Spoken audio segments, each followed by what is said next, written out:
Ooh,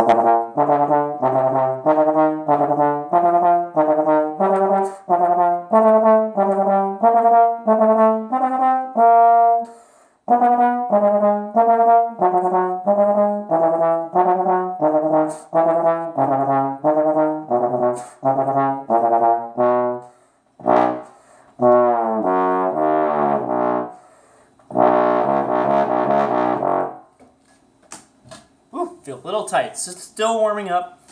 Still warming up. Can't talk because I just triple tongued a bunch. So next video here.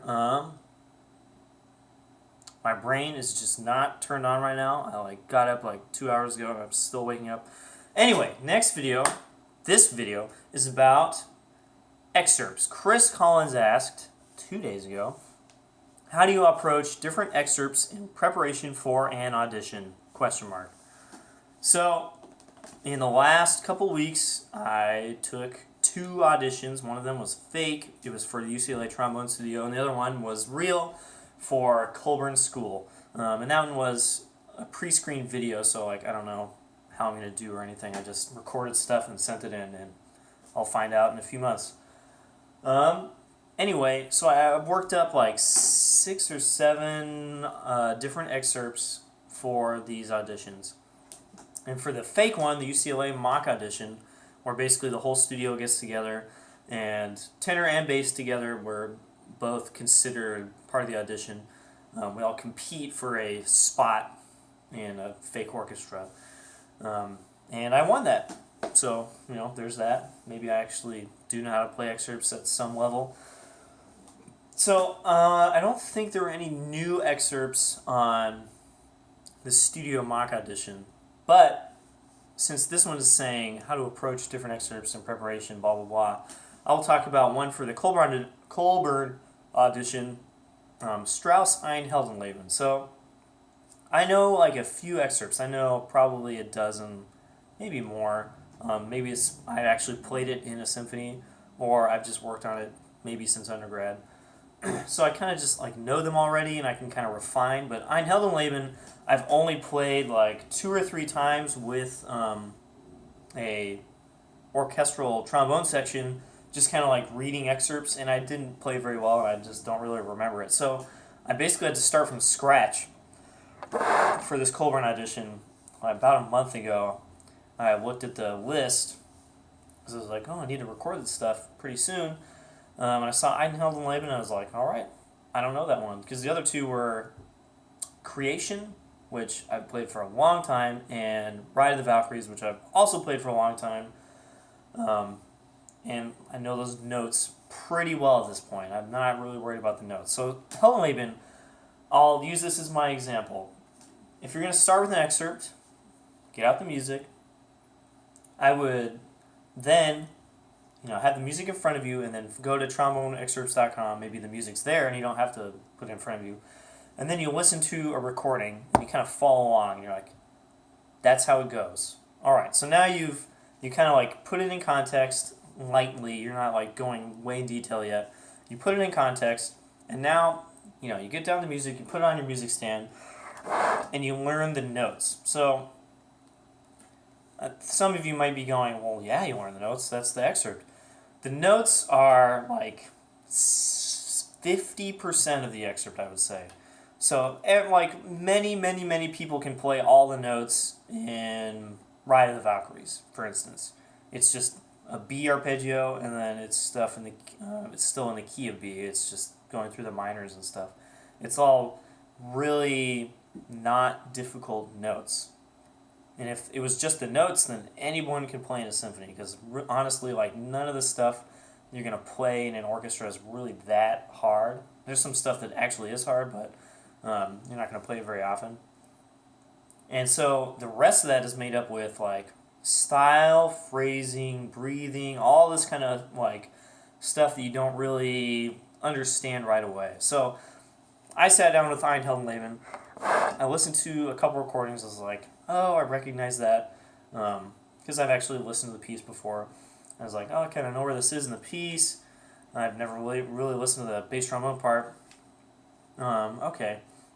And then I sat down with the notes. And the notes actually not super easy in Einheldenleben. There's lots of stuff that's just not in a key, and there's like accidentals on scales and stuff, so it kind of gets difficult.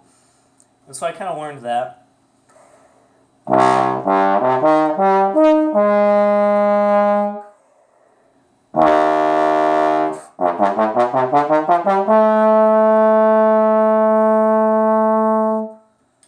There's the opening of that section that I had to learn. So I kind of learned the notes. I was like, man, these are kind of hard. And then I went through, I went to the trombone excerpts and I went through the recordings list. And I was like, where do people breathe? That is like almost the most important thing about an excerpt, especially on bass trombone, where you're going to have to breathe, where it's not written, because people just write phrases that are way too long, and that's just how it is. So I watched a Denson Paul Pollard video and watched where he breathed, and I was like, okay, most of these I can do. Some of them he just plays phrases that I can't. It's literally like a bar too long, and I can't do that, so I have to figure out somewhere else. So I kind of figured out their breathing. Okay, and then I played this in lessons with my teacher, and he's like, all right, for the style, there's some sections later. Let's see. Oh yeah.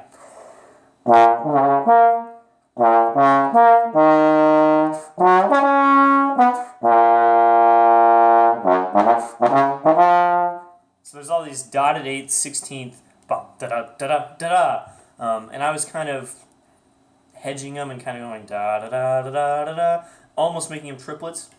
He was like, absolutely not. Those have to be almost double dotted, da da da da da da da. So I was like, okay, there's something else I learned that I didn't really hear that maybe I should have in the recordings. So I have notes, and then I have phrasing, and now there's style, and there's other things about the style and stuff. So I kind of have to put all of that together over an excerpt that is like 70 measures long or something like that, and it lasts for 2 minutes. And I took 24 takes of that for my recordings for Colburn last week. Today, I think? No, 6 days ago, something like that. So, obviously I know it pretty well now. I'm not going to say I play at a super high level, but anyway, if you're starting from scratch with an excerpt, I would follow that kind of thing. So you open tromboneexcerpts.org, it's not .com. You're like, oh, scroll down, find the excerpt, brings up the music, you find the correct excerpt, because sometimes there's more than one, and I think that's like excerpt 2 or something. You find the right spot in the music, then you go down and you listen to someone kind of normal, like Chicago. They're not normal. No one's really normal, but they're not going to play it in a really crazy different way. And then you listen to like a few recordings, and you kind of get an idea for it. And you're like, okay, so people usually breathe here, because you can hear that. And the style is very clipped. Okay, most people play pretty short. The tempo is usually in this range. And so you can just kind of like internalize all this stuff, and then you bring it to the table when you actually play. And the problem is doing that for 6 or 7 or 8 or 12 or 20 excerpts for a big audition, and you just have to remember all that stuff. Obviously, you can write in your music, play this detached, play this at this tempo range, stuff like that. But you just kind of have to remember, and basically I have all these excerpts memorized because I play them so much, and I kind of just remember this style. So really, it's just about listening a lot, learning the notes right the first time. There's some excerpts that I learned wrong because I learned them too long ago, and they're just wrong now. So, yeah, check out your excerpts. I would say don't worry about excerpts too much before you can actually like play trombone. Some of this stuff I learned before I was really solid at my fundamentals, and it's kind of held me back in some regards because I just have bad habits. So there you go. Little talk about excerpts.